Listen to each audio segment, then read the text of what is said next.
welcome back to episode 3, week 3, coming into the books of the GSOP Weekly Report. This week, I am joined by the one and only Isaac, um, the guy rebuilding the franchise left for him. And Isaac, how are you doing tonight?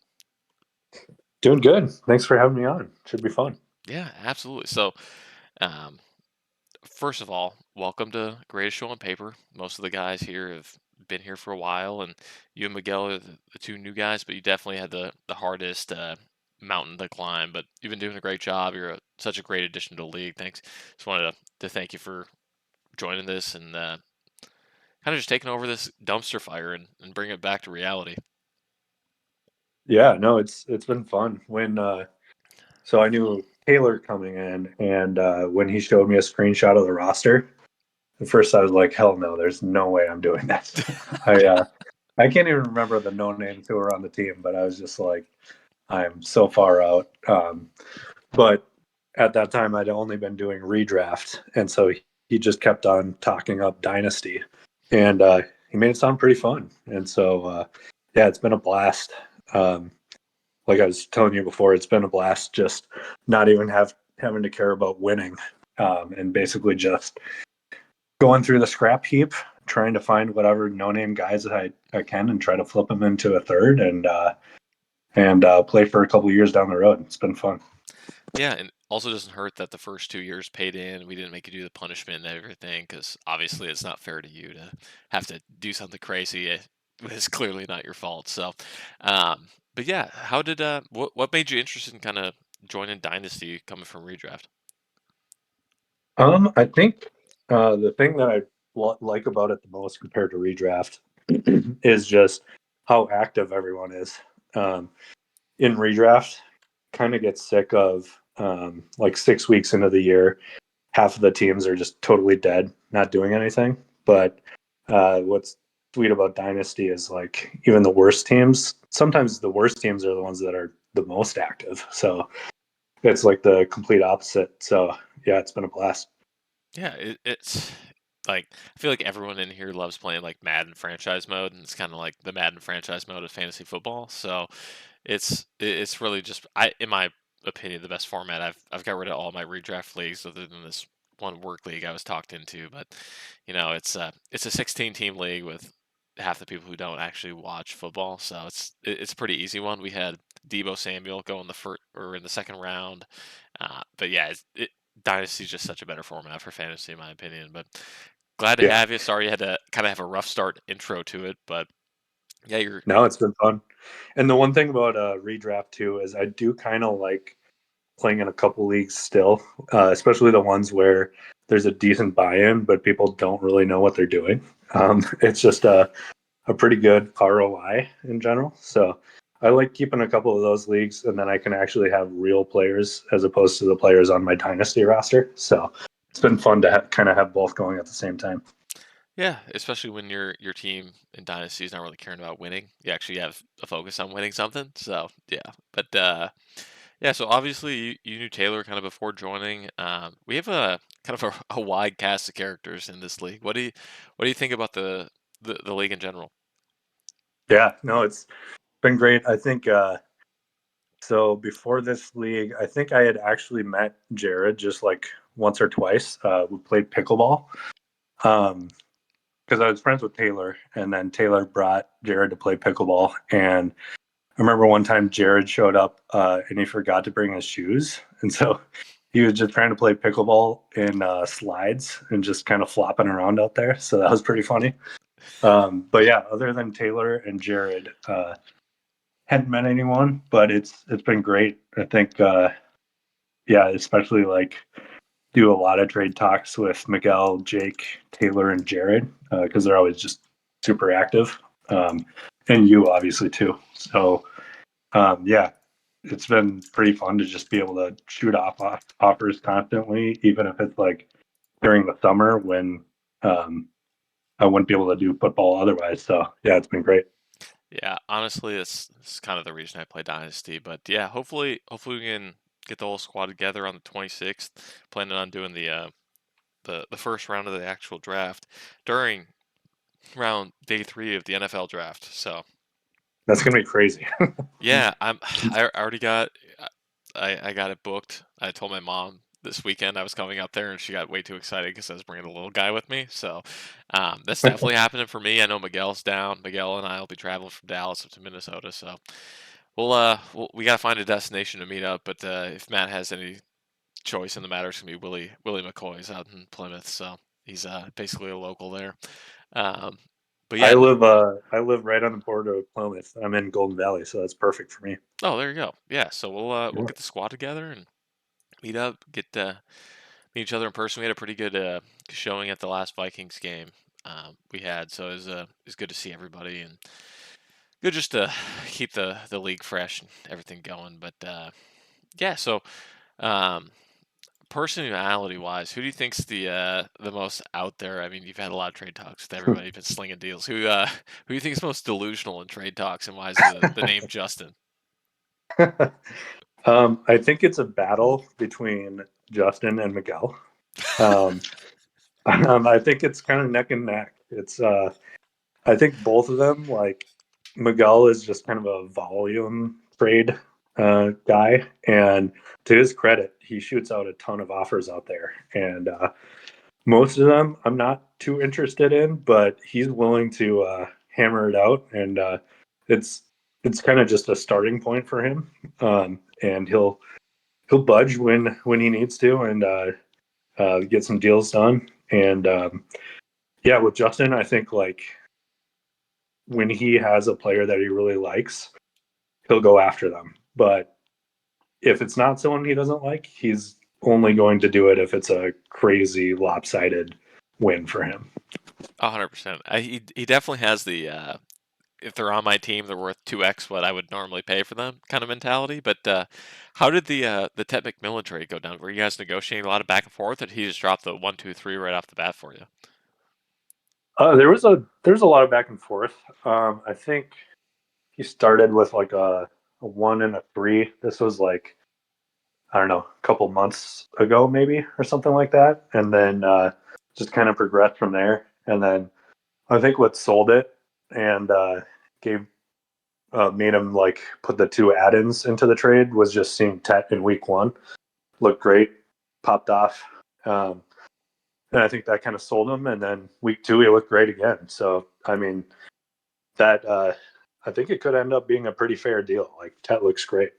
Yeah, Ted's been doing really well. Justin's kind of the guy like he's like Missouri. He's got the show me state, right? He's got to see it happen on the field, and then he's willing to trade all his picks for him. So it's definitely a pretty like I'm one of those guys. I love to make draft picks, right? It seems like Justin's doesn't want the risk of making the wrong pick that he's willing to just like overspend once a guy hits. The known commodity, right? Yeah. Um, but trying to get Terry McLaurin off this guy after trading him Terry, he's probably the biggest Terry stan I've ever met. So it's I'd agree with that. I've seen some of his Terry offers, and oh god. yeah, we're on different pages with Terry. Yeah, I love Terry. Terry, like as an actual football player, I love Terry. But Justin's got the basically Adonis view of Terry's worth every single pick in the league. Like no one's ever gonna top whatever Terry can do. He's just a big Terry stan. So it's It's lucky for him that he got Jaden Daniels to throw to Terry, because if not for him, I don't know if he would have paid off. But dude, he was still putting up numbers with Taylor Heineke and Sam Howell throwing him the ball. Like I'm so happy for Terry that he actually got a quarterback. Like if a dude has suffered more than him as a wide receiver, like point him out because like that 4 or 5 years in Washington was just, oh my God, like just the most abysmal starters at quarterback throwing the ball of all time. And as a later round pick, like he absolutely hits. So yeah, Terry's pretty a impressive that he could still put up stats with those guys. So he's yeah, a good player for du- sure. dude's got body control, hands, and some of the best eyes in the league. I love Terry. I don't know if he's gonna be a Hall of Famer, but he's gonna be in the Hall of Very Good for sure. So. Yeah, Um, definitely. But yeah, so what you've made a ton of trades so far in this league. Is there any trade that kind of like sticks out that you're like, oh, I just absolutely fleeced this guy on this trade? So it's actually like I make so many trades that it's hard for me to remember which ones I made. And so I kind of wish that Sleeper had something where you could just go and see the history of just trades that you made and got completed. I don't know if it has that, but I've only been able to find like history of trade offers, and there's just so many declined offers that I can never actually find the ones that got done. So, Um, at risk of like sharing my secrets, if you guys want to check out dynastydaddy.com, not a sponsor of the show, but hit me up. Dynasty Daddy will show you every single trade that you've made. It does a great job, like kind of aggregating like KTC, Dynasty Trade Calculator, like all these values that they have into like kind of one source. So, dynastydaddy.com, look up our league GSOP, and you can kind of check out a lot of the stats. So not showing too much behind the curtain, but I do use it for quite a bit of the magazine every year. So if you have not taken a peek at that one yet, take a peek. I might have to check that out. That sounds pretty legit. Yeah, Better it's than GoDaddy.com, that's for sure. definitely better than Go. Those Danica Patrick commercials back in the day, dude. They used to do it for me. So, Those um, are pretty good. Yeah. especially the first one, the Super Bowl, is like, oh God, what is this site? And then you found out it's a web hosting site. You're like, what the hell is this? So, Yeah, I know. It was like a great advertising until you found out that the product sucked. yeah, absolutely. So, but um, but yeah. So I know last week we kind of did the whole um, fire or smoke with Jared, kind of just talking about players. I kind of want to just kind of get your opinion on a lot of these trades. I asked you before the show to kind of go through some players, go through the teams, kind of pick out a couple guys from each team. Is there someone you want to start with? I made my own list, but I'd love to hear your list because I feel like I Yeah. know these guys really well. Is there anyone you want to start with other than yourself with every single person on your rosters for sale? Yeah, I mean, the easy ones are me and the Rangers. Both of us is just sell everyone. So, like for me, especially, it's the running backs. So, like Jalen Warren, Bill Krosky Merritt, and future league winner Tootin. Um, those guys, when they flash, I'm ready to deal. And then for Quinn, it's basically same story. So like Chubb and Mason, they've got to go for sure. Probably Pittman and Goddard. Um, so those are the two obvious ones, and I'm sure you have the Yeah, Mason, I think is definitely selling like now with Aaron same Jones notes gone on on. those two. Yeah, Mason going on IR is huge for them. Like, or Aaron Jones going on IR is huge for Mason. Sorry. But yeah, Jordan Mason's never had more value than I think he has right now. Um, He's a I, good player too. Like he's not going to command a ton of targets, so he has a capped upside, but he's a really good runner. yeah, he's a grinder, dude. That dude can just Yeah. bang between the tackles. He's looked better than Aaron Jones so far this year as a Vikings fan. So I'm happy that we have him. We didn't really trade much to get him, but Queen can definitely trade a lot more to get him off his team now than he could about 3 weeks ago. So that's an absolute win. Yeah, And he's just got to dial up the Vikings fans, and then he'll be in business. listen, you always get the homer boost here in this league. You get the Vikings homer boost. Most of the guys are Vikings fans. We get the occasional Miguel and Isaac who don't cheer for the Vikings, and then Jared I who get says he's a the Lions I fan. get the So reverse homer boost where I get the depressed prices on the Packers. yo, So absolutely. Listen, there's yeah, not a single Packer I've ever had on my team. As much as I love Josh Jacobs, as soon as he was a Packer, it's kind of just, I'm not interested. Josh Jacobs is an absolute beast. I'm not shit talking Josh Jacobs at all. I just don't want him on my fantasy team because he's on the Packers and I cannot cheer for them. But yeah, so some good um, buying hops for me. It's been great. yeah, and I did want to touch two guys on your team. Ja'Cory Krosky Merritt, aka Bill Cosby, as he's named himself after, which is the terrible role model to name yourself after. First of all, um, It's a great troll though. great troll, but yeah, I saw this kid play at the Shrine Bowl down here in Dallas with Miguel. Miguel actually went with me, and we watched him and Taj Brooks just absolutely dominate this game. And I was like, you know what? I'm gonna try to get both these guys in my rookie drafts. I have them in every single league except this one. I don't have Ja'Cory Krosky Merritt, but as soon as he was like they traded Brian Robinson, I traded him for a second in two other leagues. I was like, gone. I turned nothing into something, and it it's tough to let these guys go. I did the same thing with like Tank Dell, drafted him in the third, traded him for a first, and like it, I get like an emotional connection to these players. So like I really wanted to trade for Ja'Cory Cross-Kamara in this league, but I was like, I'm never gonna play this guy. But Yeah, this week Taylor offered me a third for him, and that was the quickest decline I've ever done. Um, that was a pretty easy decline. Obviously, I'm going to be open to trading him, but not for a third at this point, where he's basically the only guy standing and he's flashed. yeah, especially after Eckler pops his Achilles, like Yeah, he's exactly. battling with Chris Rodriguez and like who who's the guy that just signed? He just got picked up in our league. I can't even remember what this guy did. Um, Oh yeah, the Jeremy McNichols. yeah, that's right. He's like 29, big dude, no explosion. Yeah, he's just a thumper. He's a body. He's just Yeah, straight up a body. It's JCM's job here. So, yeah, I think he's an older prospect coming in at 24. Didn't really play his senior season at all, but dude can play. So, yeah, I would be surprised if you actually sold him for a third. That would be the absolute steal for a starter. Um, if he was like 32, I could see it. Like Austin Eckler trading him for a third, like yeah, that'd be good value. But yeah, and then um, Baishal Tuten. Everybody like ethered Travis Etienne when they drafted this guy late on day 3, and I was like, "What is wrong?"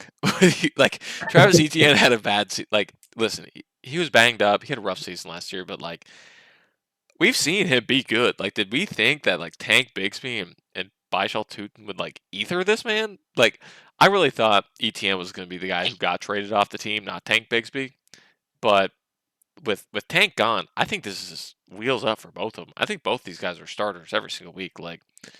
after seeing what happened last week, I mean ETN's going to get a lion's share of the ground carries, but they're scheming up touches for Tootin, and it's a good combo. I like that combo of ETN and Tootin. Honestly, I think it's a good one too. That's a wild 1-2 punch. Definitely the most explosive 1-2 punch in the league, like by far. Yeah, Um, it it is a great pick. I liked how the Jaguars are doing it, but like I think getting rid of Tank was just kind of wheels up for both those guys. Like whoever was gonna leave was the other two were gonna to pop off. But like I feel like Tank was honestly the worst of the three. yeah, yeah. I was scared about ETN. Like he wasn't that good last year, but turns out it's probably just because of the nagging injury or whatever. Because he looks great this year. It's just a matter of if he can stay healthy. Because it seems like he always gets dinged up, and then his efficiency kind of goes off a cliff. But if he can stay healthy, like he's a top RB for sure. Yeah. So okay, we got past the two easy ones. Where do you want to go next? Do you want to go to Matt's team? Sure. Yeah. So So I got a quick yeah, one before we start of who he's going to trade. I have a guy who he needs to cut. Cut Jamal Williams. This guy's not coming back in the league. Just cut Jamal Williams, Matt. Please, for the love of God. that reminds me. Does Taylor still have James Robinson, or has he finally cut him? I He does not forget. have James Robinson anymore. He does Okay, have Jordan James, who's a rookie, but it, because yeah. Taylor had James Robinson like when he was on the practice squad of the Packers. I was like, What uh, happened to that man, dude? Like, how did he not get another job? Like that's the one that surprised me. Like James Robinson definitely should be in the league still. yeah, but it is hard to cut these guys who have had really good years in the past. So I totally get it, and like with how deep our league is, just wanted to hang on to them and just in case they can bring it back. But it is kind of funny to look at these rosters and see these guys who have not done a single thing in like 3 years still hanging on. Hey, it's the copium, dude. But yeah, so I'll let you start with the guys you think he needs to trade. But Matt, please, if you're listening to this, cut Jamal Williams. Like this dude is done. As much as I love him for his anime takes, like this guy is done. Yeah, so I think um, with the champ, I remember last year early on, he decided that it was time to like go full rebuild and sell off his pieces. Um, and crazy enough, I think that decision might have won him the title because I remember he got Chase Brown as maybe like a throw in the Kelsey trade when he Yep. dumped off Kelsey. And and then probably him seeing Chase Brown go off is what made him try to compete again last year, and it really paid off. But I'm kind of wondering if Miguel's going to follow the same path this year, where he's trying to sell everyone right now, but then maybe a couple of his guys will pop off, and then maybe they'll try to compete again. So that'll be a fun one to watch, that roller coaster. But as far as guys that Matt should trade, um, obviously he's all in. So it's, if anything, it's probably just the remaining picks that he's gonna probably trade. But as far as players on his roster that can be moved, I'd say like Thielen or Dylan Gabriel if he can get anyone to bite somehow. Um, but other than that, like I get he's all in, so he's probably not trying to sell too many guys. See, I kind of have a wild take about what Matt should do on this. Like, this might be a hot take, but T.J. Hawkinson and Chigakonkwo have to go. Like, play Theo Johnson when Isaiah Likely comes back. Play Isaiah Likely. Like, this tight end position for him, like Hawkinson is just dragging him down. I don't know what happened to this dude, but as a Vikings fan, Hawkinson's got to go. Chig probably has value right now because he's like the second best player as a pass catcher on the Titans. Gotta go. I would just see if I could pick up like literally anybody else because like these two guys I think have value and they're replaceable at best, especially this season. Hawk had a couple good years, but I don't know what happened to this dude. Like this dude looks absolutely washed after the last couple of years. So Yeah, it doesn't look good. How old is he now? Hawk is He's not that 28. old, is he? He's 28. Yeah, He could come back, but like after that injury, he's just not been the same kind of guy. Like he just yeah, hasn't been getting open. The Vikings doesn't passing look good. volume's gone down a bit, and like I don't know. And Chig is a Yeah, freaking Chig's a freak physically, and if the Titans figure it out, he could score some points. But I'd be moving one of those two, trying to get out of these tight ends because they're just going to keep him in the middle, and he can get value out of something. He can just get replacement level production out of on his bench. yeah. I mean, if he trades them and he wants a tight end, I got Brendan Strange just waiting for someone to buy in. But yeah, the Hawkinson stuff looks pretty rough. That's pretty crazy how fast he fell off. Yeah, it's just I think it's a combination of his injury along with the decrease in passing volume, but it could turn around. I I'm not the biggest proponent of it turning around, but you just got to go kind of. I mean, Brenton Strange falls in that Nittany Lions Penn State tight end group that just keeps producing tight ends. So hey, Matt, hit Isaac up after the show and shoot him a trade for Brenton Strange. If you want to give me a first, I'd take it. If you could get a first out of any of those guys in your team, Isaac, I'm pretty sure you take it.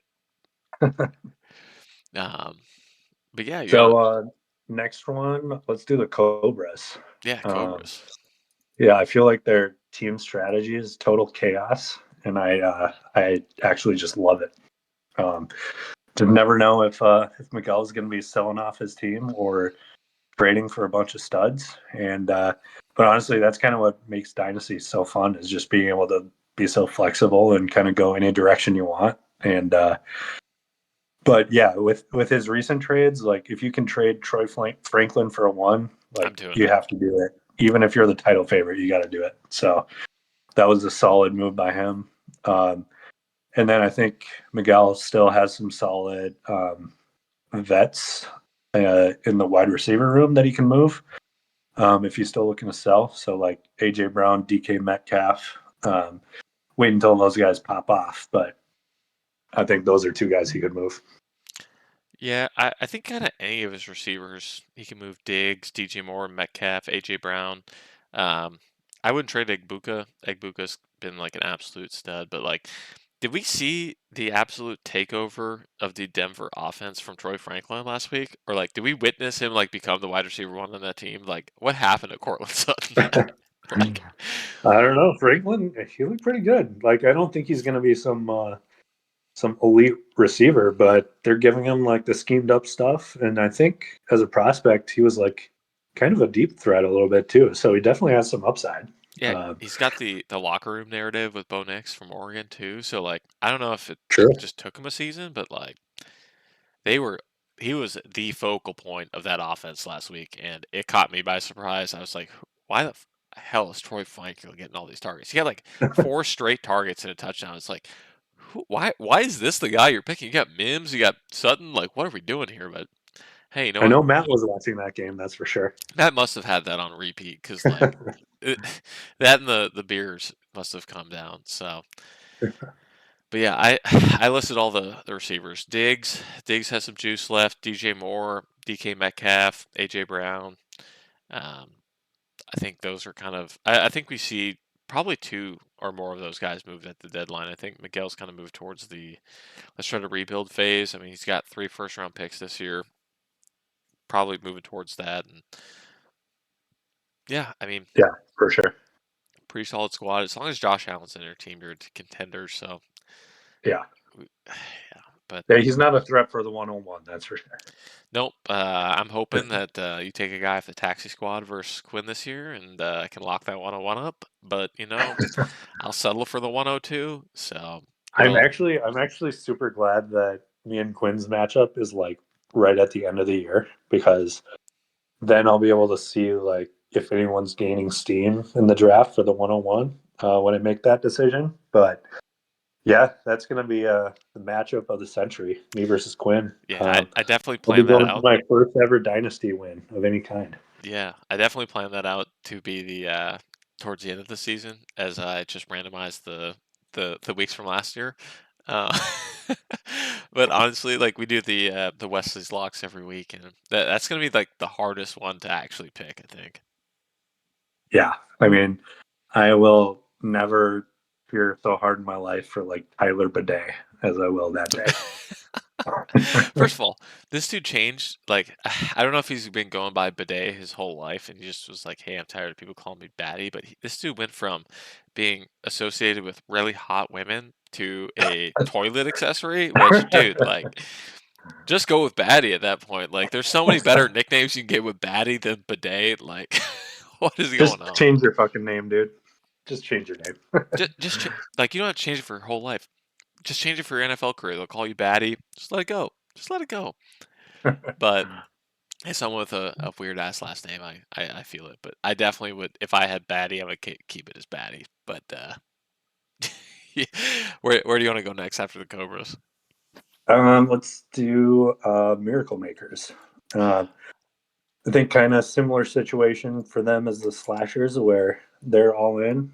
Um, but looking at their running back room, I don't know if I'd feel too confident in Dobbins, Pollard, and Stevenson being your main guys for a title run at the end of the year after all the mileage they have on them. So maybe they could trade. I'm thinking maybe they could trade some of their good tight end depth for a running back, something like that. So I'm looking at like Jawan Johnson, Kelsey, or Njoku since they already have McBride. Uh, it's kind of my idea. Ship one of those guys off for a good running back um, that can maybe carry you once Dobbins is slowing down towards the end of the year. Yeah, Justin likes to call himself tight end to you, which I mean in a tight end premium league is fine, but like other than McBride, the other guys are kind of just replaceable. So like he's still holding on to the corpse of Darren Waller. Unsure why he's on the squad, but yeah, I kind of took a different approach. I think he can kind of move one of his quarterbacks to get an actual difference maker. I don't think Lamar is going anywhere, but we could. I think we might see like Kyler or Darnold, or I mean, he's got Browning, Wentz, and Russell Wilson. This dude's got the most starters in the league. Like, can we move somebody to get like an actual difference maker at running back? I mean, even if you have to throw Mixon in, I'm not even confident Joe Mixon plays at all this year. So like if Mixon doesn't play this year, does he have any value like after this season? I think Mixon's career might just be over. Like this foot thing, whatever it is, sounds pretty bad. Yeah, right. That's kind of my view on it. So like, uh, if he's waiting on him to come back, maybe he does. But like, even if he does come back, like, I don't know if Houston's gonna be in a position to A, care about him, or B, like actually play him. So I I really think that is paired with moving off one of the older wide receivers like the Tyreek Hills or the Cooper Cups or the Hollywood Browns, just getting like a replacement level running back to just kind of solidify that room because I don't think Tua's. I don't know what the hell's wrong with Tua, but like Tyreek is definitely suffering and does not want to be on this team. So maybe he gets Yeah, traded back to KC, but I doubt it. vibes are not good on the Dolphins. That's for sure. When you have a players only meeting after week one, you know the season is cooked. Yeah, I've seen some weird ass quotes out of their coach. What's his name again? Mike McDaniel's, right? McDaniels, yeah. McDaniel's, yeah. Like, oh, I wish I could remember what he said, but like all time low vibes types of quotes coming out of him in the pressers. Yeah, the cool guy mentality was cool at the beginning, and then when you start losing games and your locker room and your defense looks horrendous, it's like maybe this guy should be an offensive coordinator and not a head coach. But Yeah, yeah, and I mean it's not all his fault. Like I feel like the GM has done a terrible job of just everything outside of fast wide receivers and running backs has just no pieces on this roster. yeah, that defense is atrocious. Like especially Yeah, after they moved and Jalen offensive Ramsey. line. Oh God, and like a bad offensive line with a quarterback that has concussion issues is a recipe for disaster. So Yeah, honestly, the way he's made Tua look pretty good is credit to McDaniel's. So I still think he's pretty good, but I think he's been dealt a pretty shitty hand. yeah, I honestly I think we see him move back to an offensive coordinator somewhere for a couple years, do well, and then get Yeah, another head coaching job. I just think that Miami has just run its course, and they're just ready for like yeah. a complete teardown at this point. So, I'm scared of what that team could look like later in the year if they fire him. Like, it's not getting any better. It's probably going to get a lot more boring um, and lame for fantasy. regardless of what is going on, Devon A. Chain's gonna score 15 points. Dude is the Yeah, best player on the team. It doesn't matter if they're bad or good. If they're good, he's scoring 50. If they're bad, he's scoring 20. Like yeah, wild. they've adjusted their run game to just do check down passes to him, which hey, you know what? I'd take a 5 down catch over a 5 down run any day. So Yeah, for sure. dude's profiting off to his check downs. So but yeah, definitely a title contender. So I think solidifying that RB room would be a good move for him. But after Justin, Agreed. after Justin, where do you want to go? Yeah, let's do the Aussies. Um, I don't have anything for me, so I would love to hear some. okay. All right. Yeah. So yeah, I mean, I think your roster, great mix of talent and picks. Probably the best balance of those two out of any team in the league right now. So I think can obviously be pretty flexible with which way you decide to go towards the deadline or whatever. You could either go all in or you could try to still just compete without going all in and save your picks. But as far as player trade ideas, I'd say my idea would be trying to sell Swift and Fields before the ship sinks.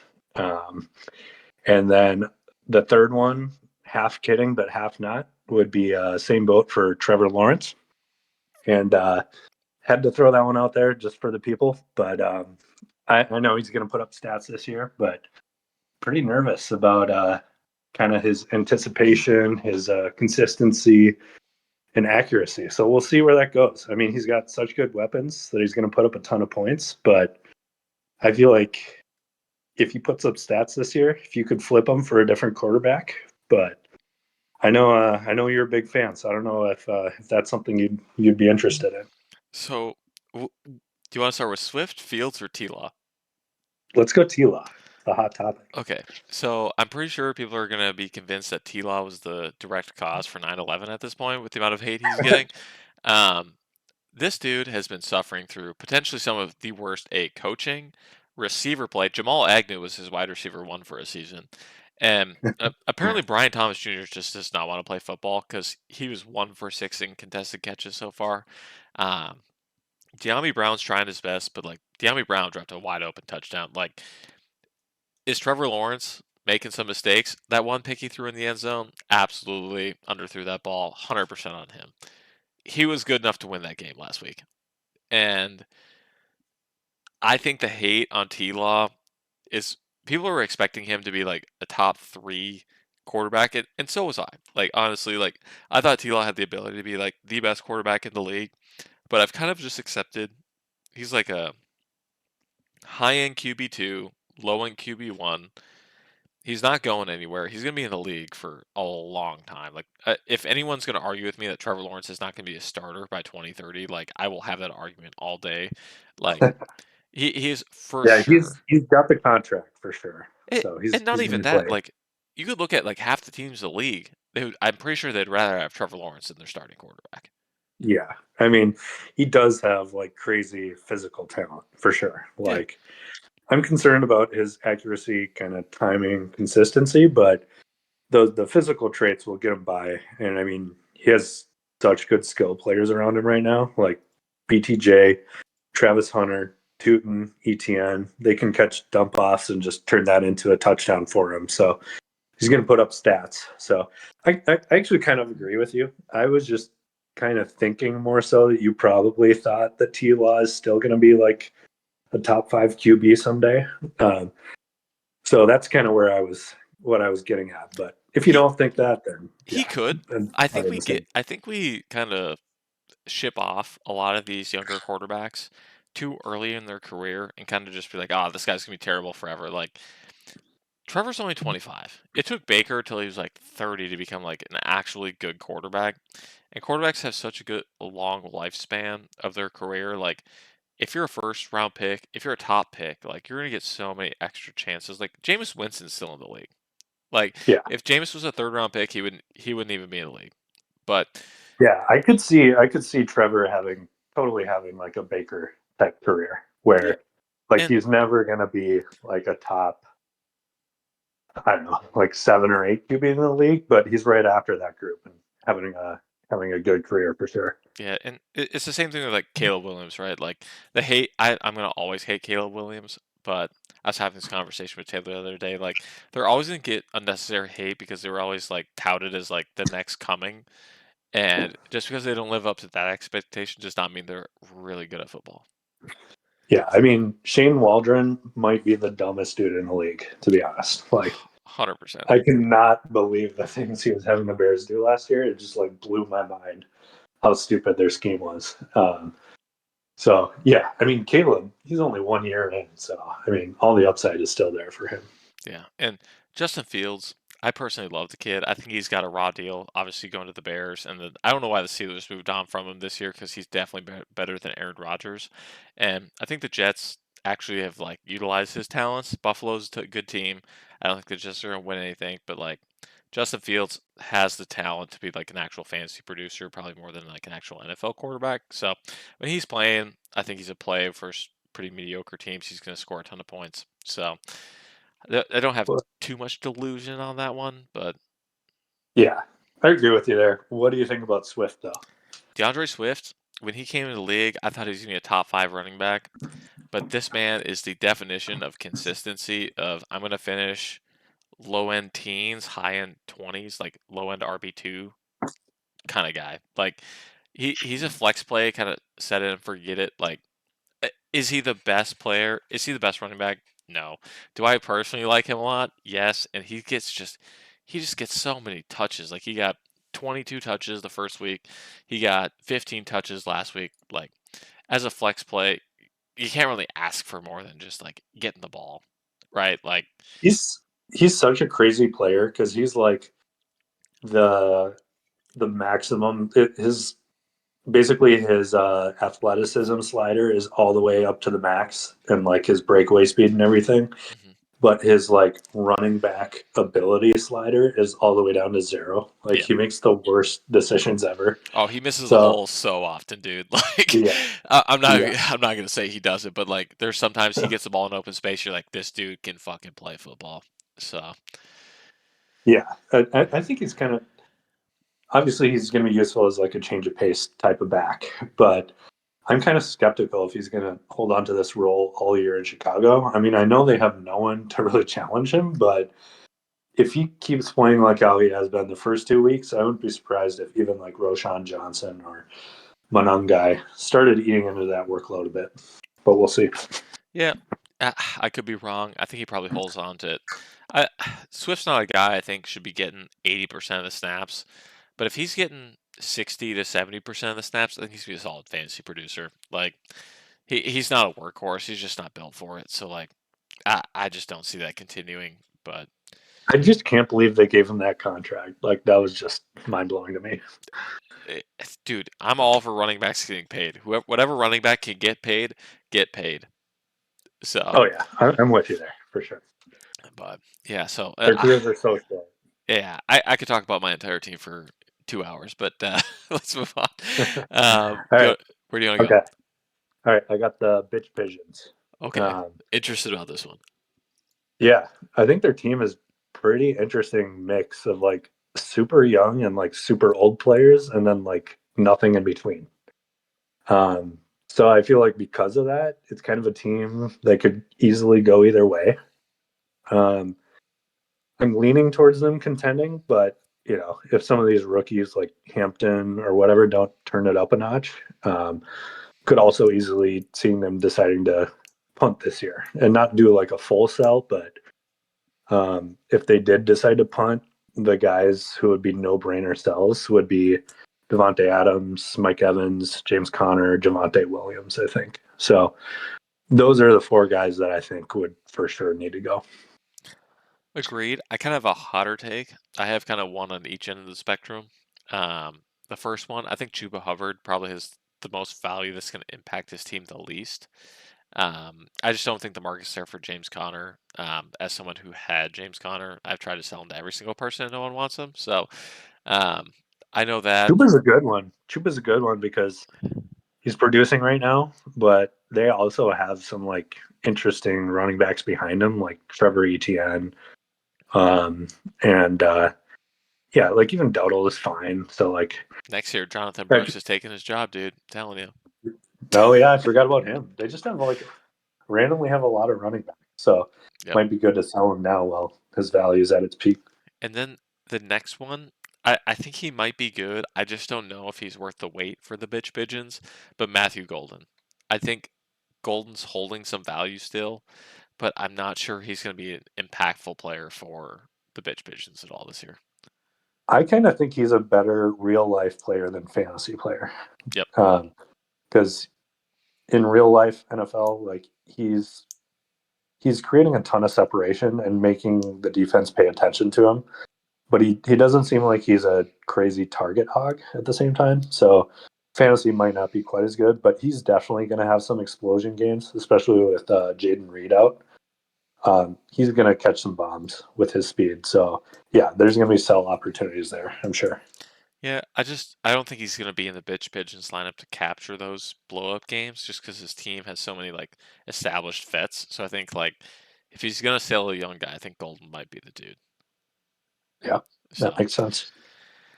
Next one, I got love boats.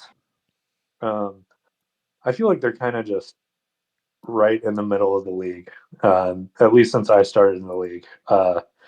It always seems like they have some elite pieces. They've definitely hit on some draft picks, I feel like, recently. Jaden Daniels, yep. Jaden Daniels, yep. That's a massive one. So, yeah, they always have some elite pieces, but then also some big holes. So, I guess if I were in their shoes, I wouldn't be trying to trade for any 30-year-olds to go all in. But I think their team is decent enough that they could kind of like sniff around for some younger startable pieces. Um, like if I were them, I'd probably be trying to sell Kamara and Aaron Jones as soon as possible, because they're not going to be contending when those guys are still producing. 100%. And I think I kind of had it as a package. I would say if you could package Aaron Jones and Cam Akers for anything at this point, I think that's a win. Obviously, if this is probably a later in the season move, but Aaron Rodgers is a move. But the hot take is Zach Charbonnet. Like I think he's had a pretty good run the first week. Last week was kind of disappointing, with 15 carries for 10 yards, but like the volume is there. I think a lot of people would probably bite on Charbs. I think he's got some upside, especially if with Walker's health. You might be able to capitalize on that for a player that like can contribute right now. Yeah, if Walker goes down, Sharps is going to be printing. So I like that. Yeah. Um, but yeah, after the Love Boats, where are you gonna go? Let's do rejects because they're pretty much the exact same team. Um, they're basically, yeah, it's the exact same situation. So I'd probably be trying to sell their vets like Sutton and Ertz. I think those two have to go and just get younger and build around the pieces that they do have. Yeah, I think Najee, honestly, is probably a pretty good sell. I think he's got some pretty decent contingent value this year. I don't know if Najee's ever going to regain what he had while he was in Pittsburgh, especially being 27 already.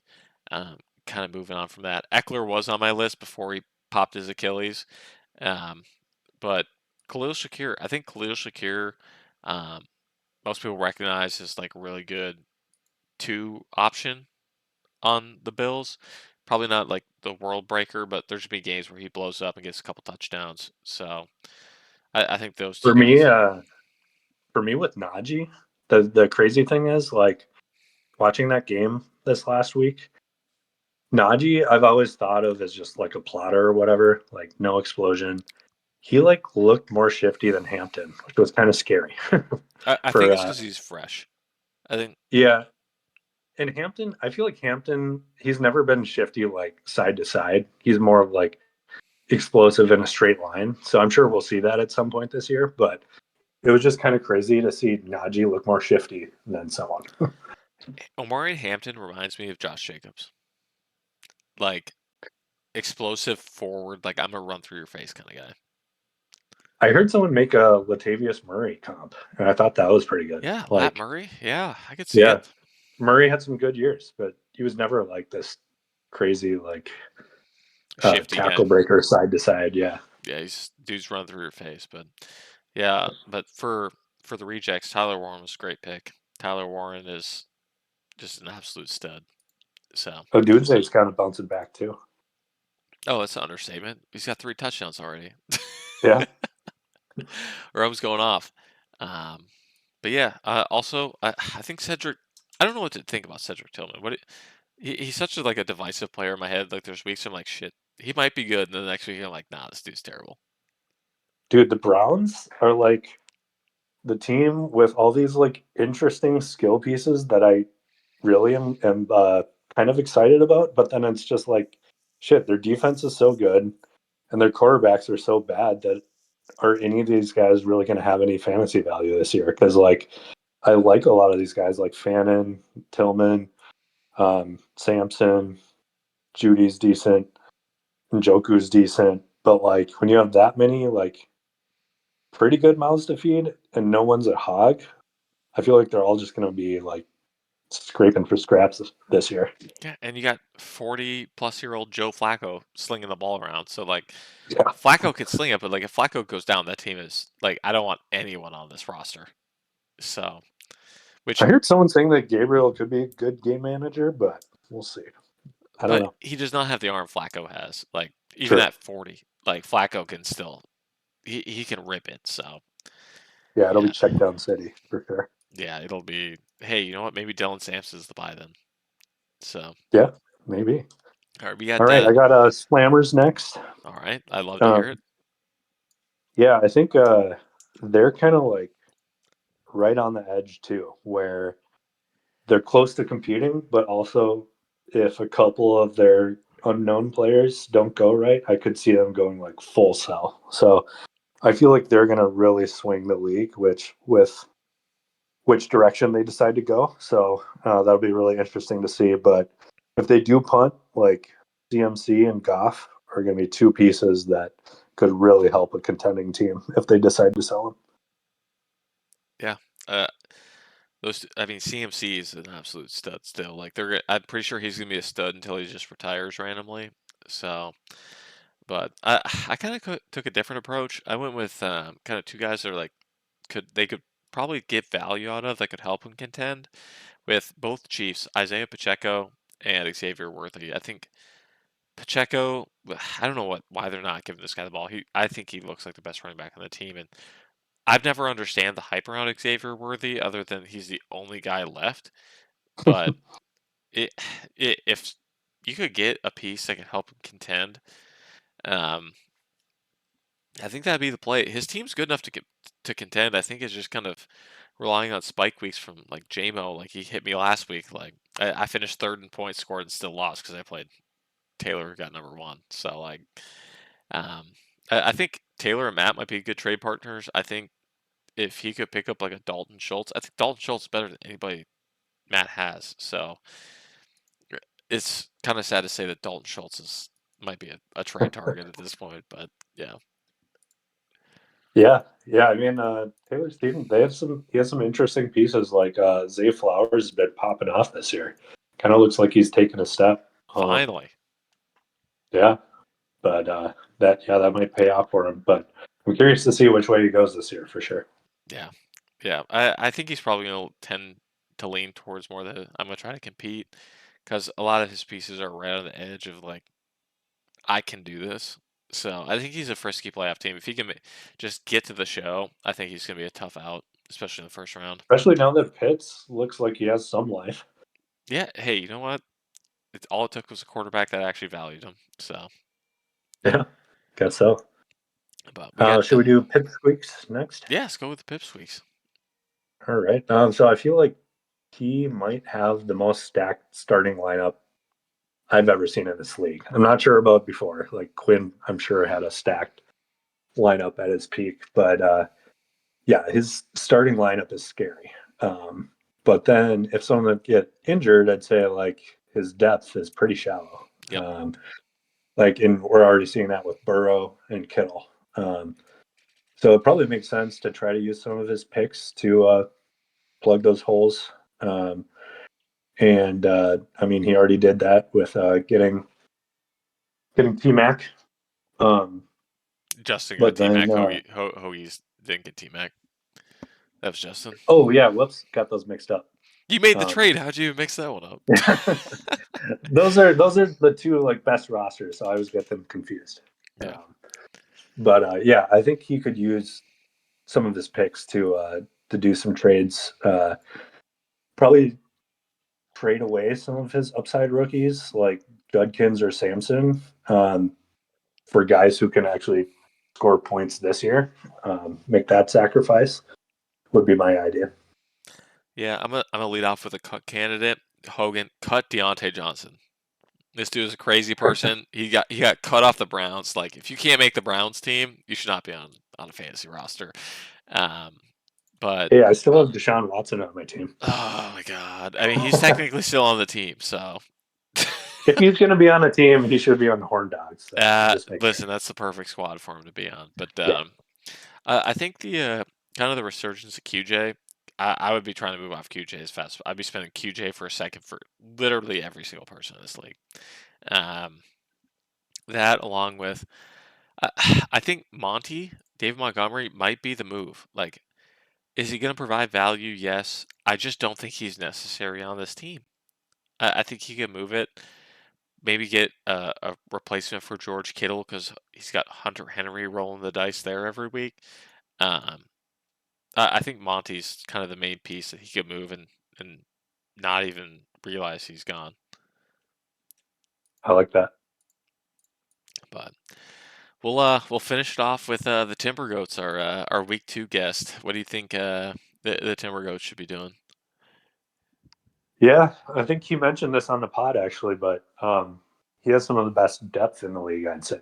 Um, but star power, I mean, he has Gibbs, which that's a top tier star. But other than that, probably would make sense for him if he could try to package some of his pretty good pieces to try to get a better piece, like a Stafford or a Spears. Try to trade both of those for like a legit starter at a skill position.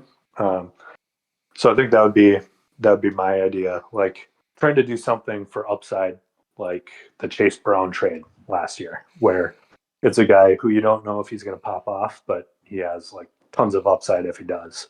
That's probably the direction I'd be going. Yeah, and honestly, if I was him, like the combo of Ayuk and Jennings, I would need to move one of them. I got Purdy. I know Purdy's coming back in pretty quick, but Ayuk or Jennings, if I could ship Jennings off because he's healthy, when Ayuk comes back, get rid of him. Like you don't need both of them. You just want one, right? Like there's no reason that Purdy's not the guy who's going to throw for 5,000 yards. So why are we stacking two guys with him? Um, I think both those guys, whoever you could get the most for, get rid of them. I think they're the same player at this point. Um, and then Kate Otten. I think Kate Otten still holds a decent amount of value. Laporta's obviously his go-to, and I think you could probably get a decent value with Kate Otten. Maybe kind of shoring up that running back room with that. And honestly, if you comboed him with Jennings or Ayuk, you probably get a pretty decent running back. I traded him. I traded him Kate on back in the day for Desmond Ritter. So he fleeced me on that trade. That was Ooh, a good move by him. ooh, I see that. That's a tough one considering Desmond Ritter is probably the worst quarterback I've seen play football in a while. Uh, Yeah, I, not great. not great, but hey, you know what? I think he's a good person, so I'm not gonna shit talk Desmond Ritter too much. But I had to balance out Deshaun Watson on my roster. So yeah, you had to find an actual outstanding member of society to balance out the Horn yeah, Dogs because he's the opposite. exactly. He doesn't belong on the Horn Dogs. He can get moved. Yeah, he'd get punted. I mean, if there were still kickers in the league, I'd probably have Justin Tucker. But Oh, that was a good one. But yeah, I mean, we're almost an hour in. This is the longest pod we've done so far, Isaac.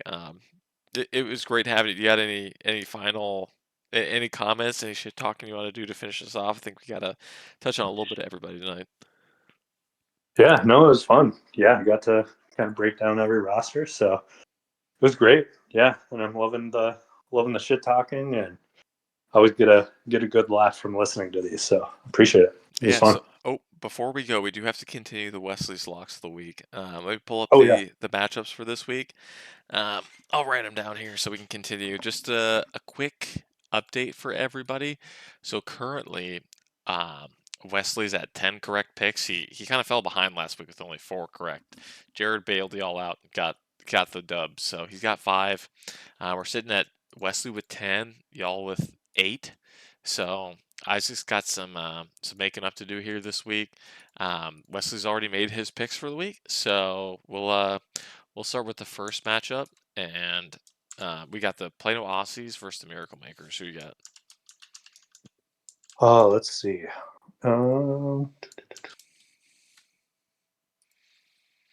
This is probably the game of the week, honestly. yeah, I just pulled it up, and this is a tough one. Let's see. So you have some questionable guys on your roster injury wise. Looks like McConkey just came down with something. Um, so yeah, I'm gonna go with Miracle Makers just because of that. All right. Well, Wesley's taking the Aussies because he's the co GM. He's the offensive coordinator over here. What So a we got suck up. yeah. Hey, you know what? He's got to suck up to the boss. So, Smart man. um, and then I'll leave this one off. I'm taking the bitch pigeons over the Rangers, or Wesley's taking the bitch pigeons over the Rangers. Um, any I'm going hot takes? Rangers. You going Rangers? No, I'm kidding. Okay. Bitch I was like, I'll take the free one, but pigeons. um, then we got a pretty good matchup coming up here next. Kind of depends what Miguel does the next couple days, but we got the Hey, Love Boats versus the Cobras. hey, live reaction. A trade just went down. No way. Um, yeah, On the pod? Oh my yeah, gosh, we on the got one on pod. the pod. First one ever.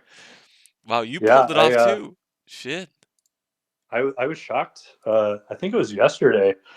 Um, Jack actually reached out to me, and he was like, "Hey, what do you want for Warren?" So good for him.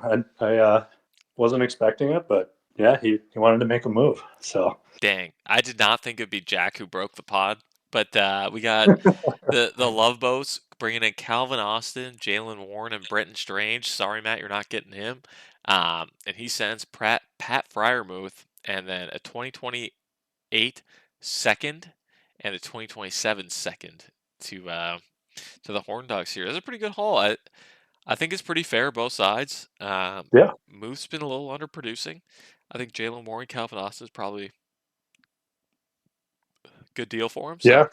I mean, after what Caleb Johnson did on that kickoff, oh God. he's gonna be in the doghouse maybe all year. So That along Warren, with the Arthur Smith offense. So, yeah. I listen, I love Caleb Johnson to death, but we'll see what he's a hold. He's on a buy or sell, he's a hold. So um Hey, I mean, Warren looked really good last week. So yeah. Yeah, I think it's a pretty fair trade. I tried to get a one out of him, but he was smart, wouldn't budge on that. So I think it was a fair deal. Wow. I'm just happy that we got one down on the pod finally. So, but Which matchup were we talking about? we're talking about the Love Boats who just made the trade and the Cobras. Well, well, now that they have Jalen Warren, um, well, let's see. Daniels might not play this week, so let's see. But then again, Cobras might sell everyone before the end of the week. True. Um, this is a tough one. This is a coin Um, flip. This is probably the second best matchup of the week, honestly.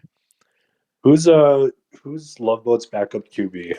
He's got Yeah. he had He's JJ got McCarthy, but he's Rogers. out. But he's got A-Rod, so he's really Okay. relying on the Steelers if this works. Okay. Let's see. I'm gonna go Love Boats. Wesley Dean is also taking Love Boats. He has got to take his uncle on these, so we'll see when that Every breaks. time. But I don't think it's gonna be every time. But I think in the tie breaks, he's probably gonna go for him. But We're gonna find out if he likes his uncle or his dad more. That's gonna be interesting. yeah, it's definitely gonna be his dad because he's the offensive coordinator of the Aussies, as well as I think the Aussies got a little bit better lineup. So, um, All right, that's fair. but another I think pretty close matchup. The Hashling Slashers versus the Slammers. Let me open this up. So Matt's 0-4, but he just made the trades. Yep, Got JT. Let's see. Ooh, this one's tough. There's some pretty good matchups this week. there Um, are some good ones. I like it. This is a good week 3. I'm gonna go with I'll go with Matt. He's got JT now. He's been popping off. So yeah, let's go with that. Wesley's going with the Slammers. He took the Slammers this week. He took it before the trade, but I I, I feel it. I guess I blown out by the Slammers, so a little biased, but yeah, You got to see firsthand. I like it. I got to see it firsthand. So the next one, I'll lead it off because I don't even think this one's going to be close, unfortunately. But I'm taking the Pipsqueaks, considering he already has a 98% chance to win this one over the Horn Dogs. But Hey, I got to stick up for my guys, and yeah, I got nothing. Yeah, going with it's the Pipsqueaks, Pipsqueaks. yeah. Yeah. Then probably the last matchup of the week, close one. I think this was going to be a pretty good. This one I think probably has some playoff implications here. We got the Fridley Timberghosts versus the TC Rejects. Who you got? Yeah, this one's tough too. Let's see. Um, well, I'm assuming Jared will move Tyrone Tracy to the bench. Hopefully, he has someone to put in I there. don't think he has anybody to put in there. He's got Oh no. Roshan, Gibson, Jerome Ford. Like, do you believe in any Oh of those wow. guys more? Okay, yeah, he's short on running backs, I guess. Let's see. But I guess rejects is starting Najee Harris Eh, and Deami Brown. So Hey, don't hate on Diam. let's He had a good go. week last week. He scored 15 That's points. true. He's got Trevor Lawrence, the goat. So He's following it. T-Law's tracking him, so I'll go with Timber Goats here. gotcha. Wesley's going with the rejects, so we got an opportunity for you to make up all 3 spots. You could tie it up here this week.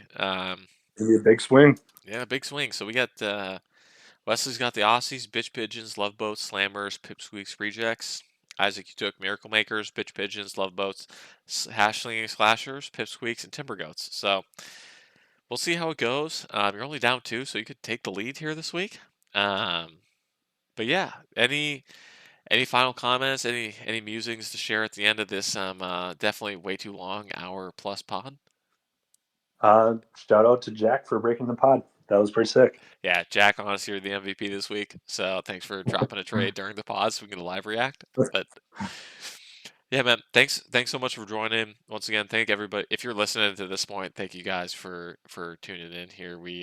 I appreciate it. I know y'all love just having the content for the league. So um, have a great night. Have a good morning if you're listening to this tomorrow morning. And I'll who do we got next week? We got next week on the pod. We got we got Quinn next week. We got another rebuilder. We got two rebuilders back to back. Quinn's joining us, so hopefully we can get some spicy trades before then. So, but Isaac, thanks again so much for joining the league, b joining me tonight, and it was great having you. Great having you in the league. Cannot express my appreciation enough for you, man. Thank you so much.